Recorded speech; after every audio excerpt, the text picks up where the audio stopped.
You may have felt it since you were young, a subtle sense that you were not built to move through the world the way others do. Even when you tried to blend in, something in you remained quietly apart. Here is a strange question most people never ask themselves. What if the very thing that made you feel out of place was never a flaw, but a form of inner alignment that others unconsciously react to? Some women carry a presence that cannot be reduced to charm, confidence, or constant positivity. When they enter a room, something shifts, not because they demand attention, but because they do not need it. Conversations slow down. Energy settles. People feel seen and unsettled at the same time. This quality is often misunderstood as mystery or emotional distance, but through Carl Jung's lens, it points to something deeper. It is psychic energy that flows from inner integration, not from effort or performance. It is the energy of a woman who is not fragmented inside herself. Here is the uncomfortable truth. You can carry this energy and still feel profoundly alone. In fact, many high-vibrational women do. Not because they lack connection, but because their inner coherence does not resonate with a world built on masks. When you no longer pretend to be fine, overly agreeable, or endlessly available, your frequency changes. You stop feeding the emotional roles that keep many social systems running. And when that happens, people may sense you, but not know how to meet you. Jung believed that psychic energy increases when the personality becomes whole. This does not mean becoming perfect or healed in a simplistic way. It means you stop splitting yourself into acceptable and unacceptable parts. You allow strength and tenderness, clarity and doubt, solitude and connection to exist without war inside you. That inner honesty creates a kind of stillness. From the outside, it can look calm. From the inside, it feels like groundedness. And to those who live in constant inner noise, that stillness can feel intimidating. Many women with this energy spent years thinking something was wrong with them. They wondered why superficial connections drained them, why small talk felt heavy, why certain environments made their bodies tense, even when nothing obvious was happening. They tried to adjust, soften, explain, and shrink, hoping to feel more at home. But the more they performed, the more exhausted they became. What they did not realize was that their discomfort was not a sign of weakness. It was information. This journey is not about becoming special or superior. It is about recognition. If you have always felt different, it may be because your nervous system, values, and inner rhythm are tuned to something more honest. High vibration is not about being happy all the time. It is about being internally aligned enough that your energy no longer leaks through self-betrayal. And when that happens, your presence speaks before you ever say a word. As we explore the signs that follow, you may begin to see your own life reflected back to you, not as a problem to fix, but as a pattern to understand. And perhaps, for the first time, you will realize that what set you apart was never meant to be hidden. It was meant to be lived.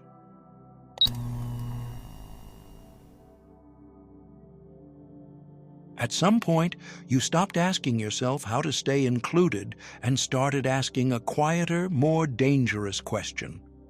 Why am I forcing myself to be here at all? That question often appears gently, then rearranges everything. In real life, this sign rarely looks dramatic. It looks like a woman staring at her phone, reading a group chat she once felt responsible for keeping alive, and choosing not to reply. It looks like declining a dinner invitation is not because she is busy, but because her body feels heavy at the thought of going. It looks like leaving a family gathering early without inventing an excuse, or ending a friendship where she was always the listener, the translator, the emotional container. People around her may feel confused. She did not announce a boundary. She did not explain her reasons. She simply stepped back. For many women, Especially after years of being praised for understanding, patience, and emotional maturity, this moment brings guilt. They wonder if they are becoming selfish or cold, but according to Carl Jung, this movement marks the beginning of individuation. Individuation is not rebellion, it is differentiation. It is the psyche quietly separating what is authentic from what was learned to survive. When a woman stops over-explaining herself, it often means she no longer feels the need to justify her inner truth to people who cannot hear it. Consider the woman who spent decades being the peacekeeper in her family. She smoothed conflicts, absorbed tension, and carried emotional responsibility that was never hers. One day she realizes that every visit leaves her exhausted for days, so she visits less. When questioned, she does not argue or defend herself. She simply says she needs space. That silence unsettles others because the role they depended on is no longer being performed. What they experience as distance is actually her nervous system returning to safety. Or think of the woman in a long relationship where she was always the understanding one. She learned to read moods, adjust her needs, and explain herself gently to avoid conflict. Eventually, she notices that she feels lonelier inside the relationship than outside of it. Instead of trying harder, she pulls back. She stops initiating deep conversations. She stops fixing emotional gaps that were never hers to fix. When the relationship ends, it surprises everyone but her. She left long before she walked away. This withdrawal is often misread as avoidance. In truth, it is discernment.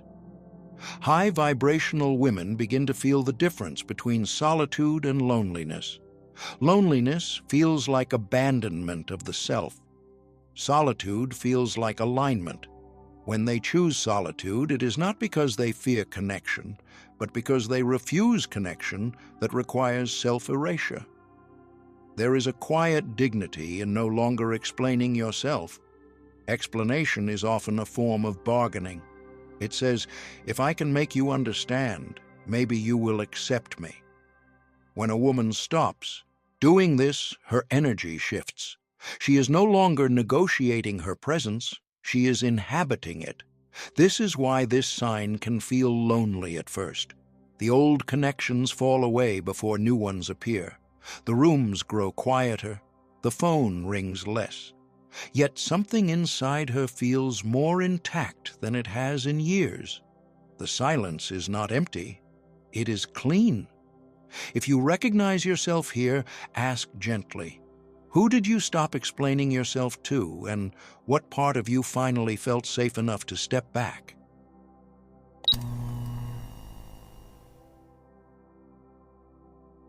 What unsettles people most is not what you say, but what you no longer rush to say. The moment you stop filling the space, the room changes. In everyday life, this sign shows up quietly but unmistakably. A woman who once replied instantly now takes her time.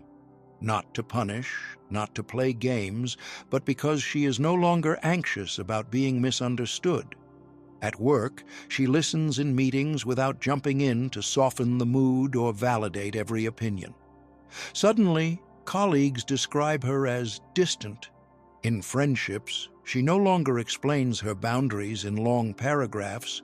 She simply states them, or sometimes she says nothing at all. Friends begin to ask if something is wrong, even though nothing has changed except her refusal to overfunction emotionally. This is often when labels appear. Calm becomes cold, neutral becomes rude, stillness becomes superiority. Yet nothing about her inner attitude has hardened. In fact, she may feel more peaceful than she has in years. What has changed is that she has stopped carrying the emotional atmosphere of the room on her shoulders. She is no longer regulating everyone else's comfort with smiles, reassurance, and endless availability.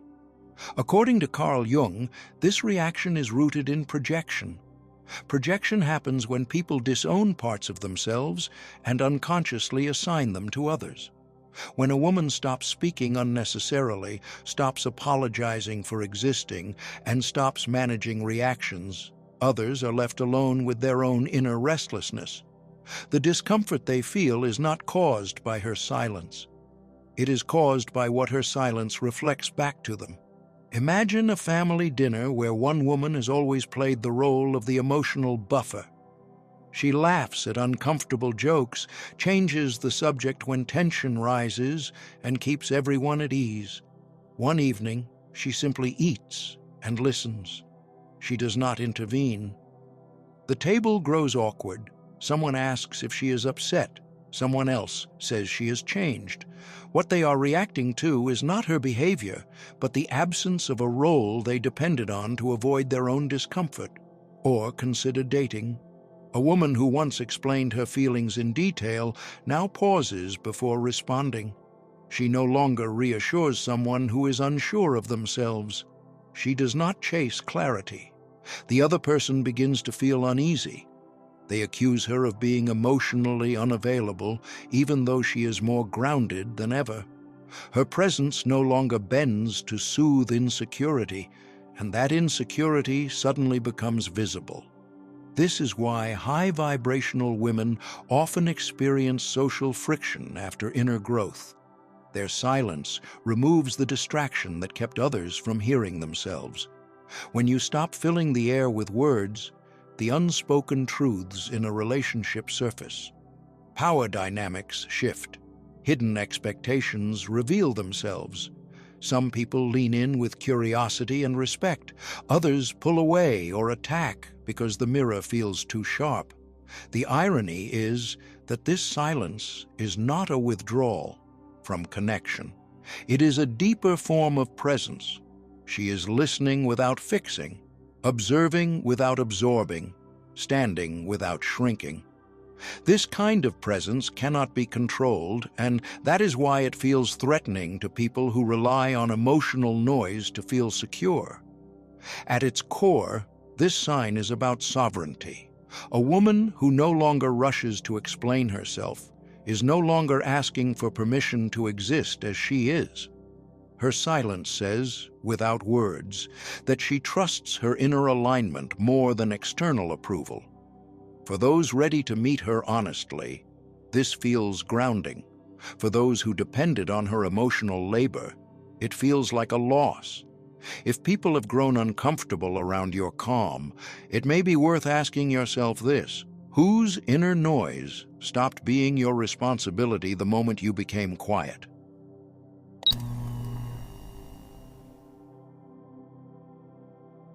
There comes a quiet moment when you realize that love should not feel like an emergency response. It should not feel like constant vigilance, repair, or rescue. In real life, this shift often begins subtly. A woman notices that she is always the one calming situations down. She is the one staying late on the phone with a friend who never changes. She is the one explaining a partner's bad behavior to herself. She is the one smoothing over family conflicts, so no one has to face consequences. For years, she believed this was love. She believed that being strong meant carrying what others could not, and being kind meant absorbing what others refused to hold. Then one day, something changes. A friend calls in crisis for the 10th time, and instead of rushing to fix it, she listens and says, "I trust you to handle this."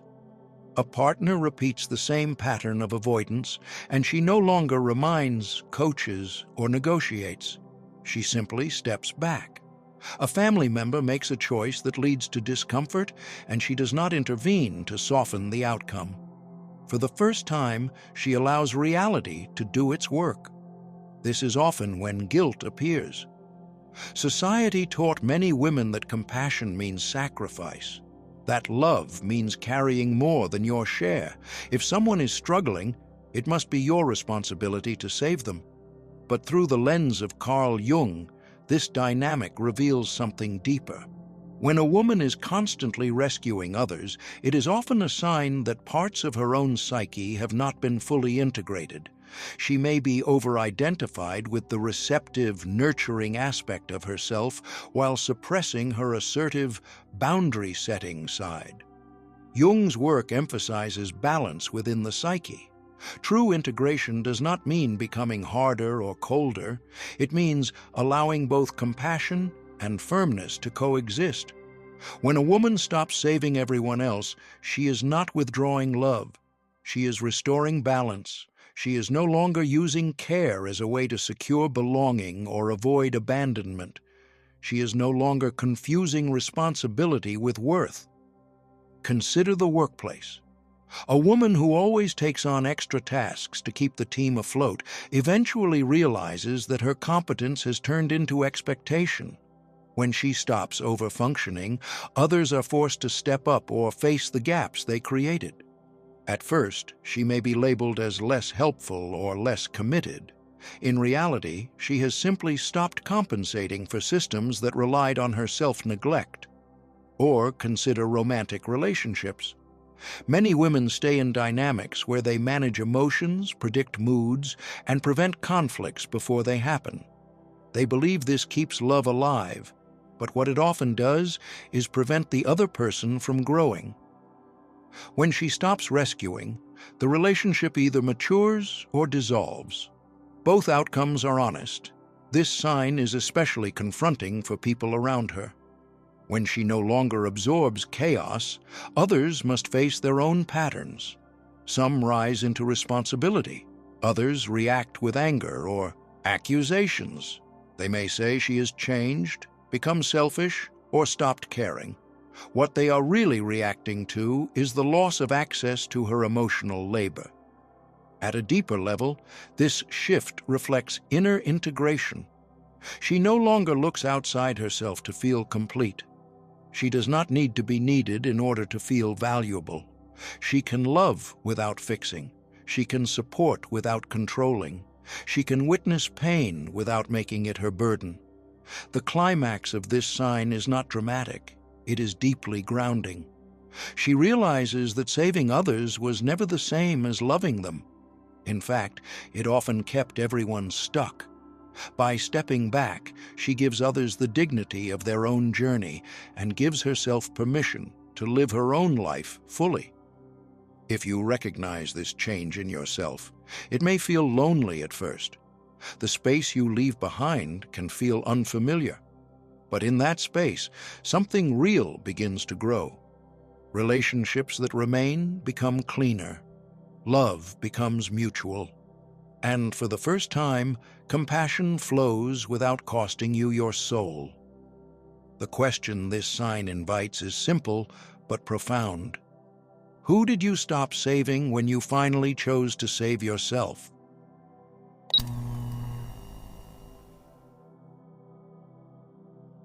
There is a moment when growth stops being private and starts becoming visible, and that is often when the resistance begins. In real life, this sign usually appears through comments that sound casual but land deeply. A longtime friend says, "You're not as fun as you used to be." A family member asks, "Why are you acting so distant lately?" A partner jokes, "Who do you think you are now?" At first, these words can feel confusing, even painful. You are not trying to hurt anyone. You are not trying to elevate yourself.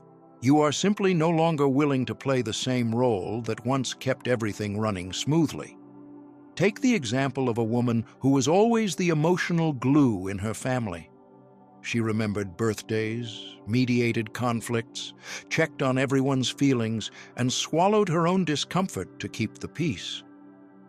When she begins to set boundaries, perhaps by declining a gathering or refusing to be pulled into an old argument, the family reacts strongly. They may accuse her of being cold or selfish.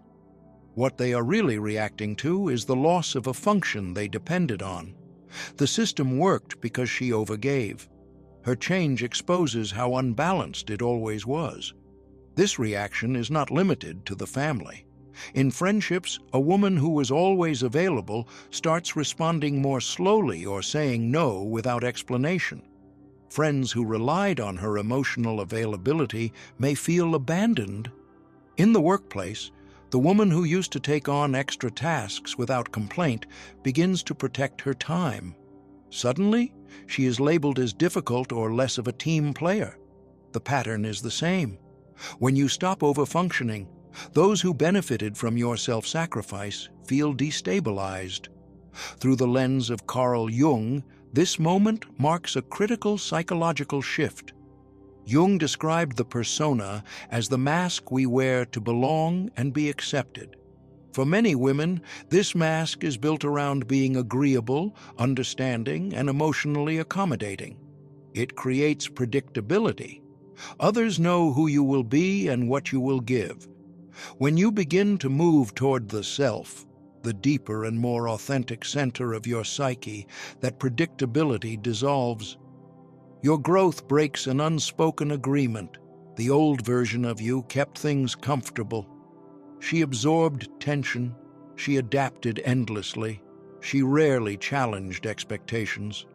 When that mask falls away, people are forced to confront uncertainty. They may feel exposed, anxious, or even rejected. Rather than examining their own discomfort, they project it onto you and call it change.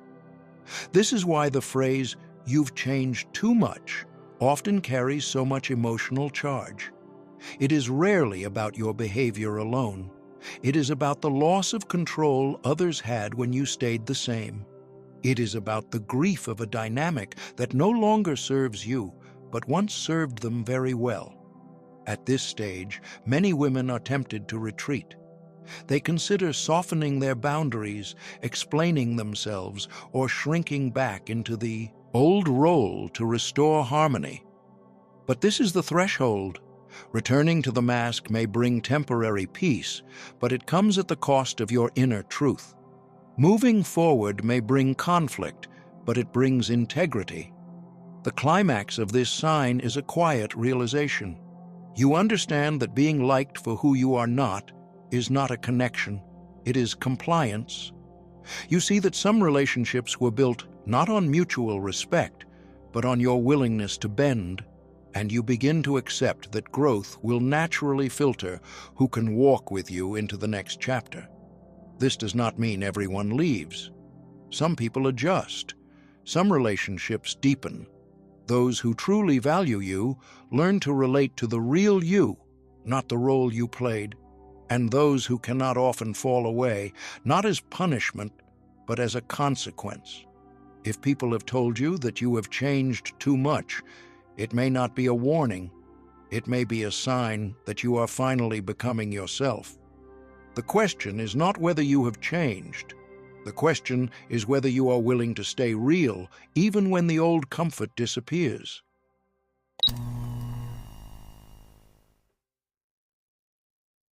Some of the most profound changes do not announce themselves, and this is often where true transformation hides.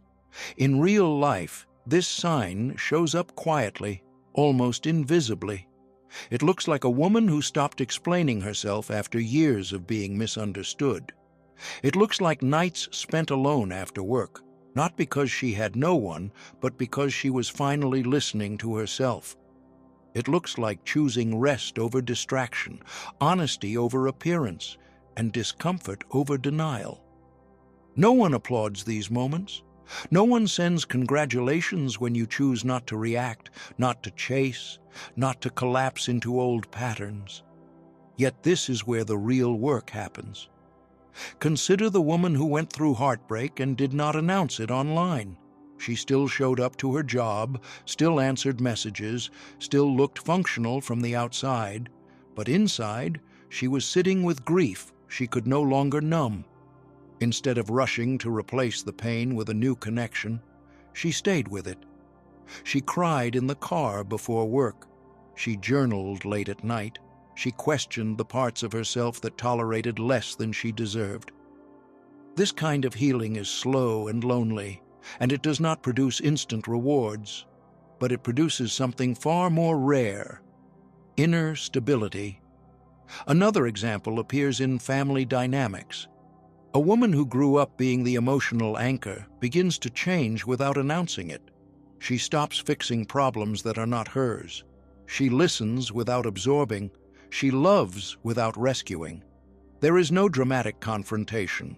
There is no grand declaration. She simply responds differently. Over time, the chaos around her either escalates or reorganizes. People may not notice what she did, but they feel that she is no longer available in the same way. That is silent growth at work. Society often rewards performance over presence. We celebrate visible success, loud confidence, and external milestones. But inner integration rarely looks impressive from the outside. Jung's shadow work, as described by Carl Jung, is not glamorous. It asks you to face what you avoided, to sit with emotions that do not make you look strong, and to stop abandoning yourself when things become uncomfortable. This kind of work often makes a woman appear quieter, more selective, even less reactive. To an untrained eye, it can look like withdrawal or loss of energy. Friends might say, "You used to be so lively." Family members might ask, "Are you okay? You seem different." What they may not see is that her nervous system is finally resting. The constant emotional overdrive has slowed. She is no longer performing joy to reassure others. She is no longer forcing optimism to avoid conflict. Her spark did not disappear. It stabilized. This is especially common for high-vibrational women in midlife. After years of caregiving, adapting, and surviving, they begin to reclaim their inner authority. They stop broadcasting their pain and stop seeking validation for their healing. They learn to hold paradox without collapsing. They can feel sadness without drowning in it. They can feel anger without acting it out. They can feel doubt without turning against themselves. The climax of this sign arrives when she realizes that she no longer needs to be seen to be real. Her growth no longer depends on recognition. She trusts the quiet solidity forming inside her. She understands that depth does not shout. It hums, it grounds, it steadies. From the outside, her life may look simpler, even less exciting. Fewer dramatic stories, fewer emotional highs and lows. But from the inside, there is a sense of coherence she never had before. She is no longer split between who she feels she must be and who she truly is. If your hardest work happened in silence, if your healing felt invisible, and if your transformation went largely unnoticed, this is not a failure. It is a sign of real integration. The spark did not burn out. It matured into a steady flame that no longer needs an audience to survive.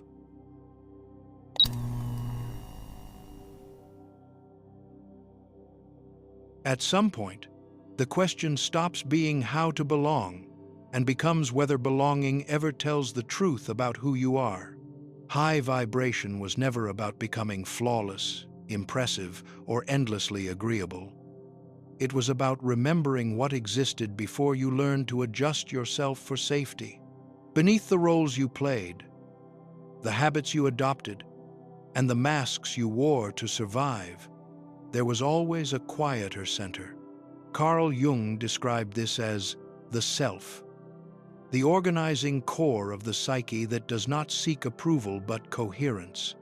When you begin to live from this center, your life may no longer make sense to those who knew you only through your usefulness. If the signs you just read describe you, nothing has gone wrong. You did not become distant because you stopped caring. You became selective because you started listening. You did not lose connection because you are difficult. You lost access to relationships that required you to stay small. Living at a different frequency does not mean you are superior. It means your inner life is no longer governed by fear, performance, or self-abandonment. This path often feels lonely, especially in a world that rewards noise over depth and speed over integration. There may be moments when you wonder if you made a mistake by pulling back, by staying quiet, by choosing honesty over harmony. But notice what has also changed. Your body feels less tense. Your reactions are slower and more deliberate. Your emotions move through you instead of controlling you. You can sit by yourself without needing constant distraction. These are not small shifts. They are signs of a psyche coming home to itself. You were never meant to fit into systems that required you to betray your intuition. You were never meant to maintain connections that depended on your silence or sacrifice. High vibration is not about rising above others. It is about standing fully inside your own truth without apology. Some people will drift away, not because you rejected them, but because the old agreements no longer exist. What remains may be fewer connections, but they carry more reality, more respect, and more peace. If this reflection touches something in you, let it be a quiet confirmation rather than a performance. You do not need to announce your growth or explain your transformation. Simply live it. And if you choose to share, do so not to prove how far you have come, but to leave a signal for someone else who feels alone in their becoming. You are not broken. You are not behind. You are simply remembering who you were before the world taught you to disappear. If this touched something sacred inside you, don't let it fade into silence. Like this video, subscribe, and turn on notifications. Your presence here is not just support, it's resonance. And if you feel moved to give back, your donation becomes a quiet but powerful gesture that helps keep this light alive for others still walking in the dark.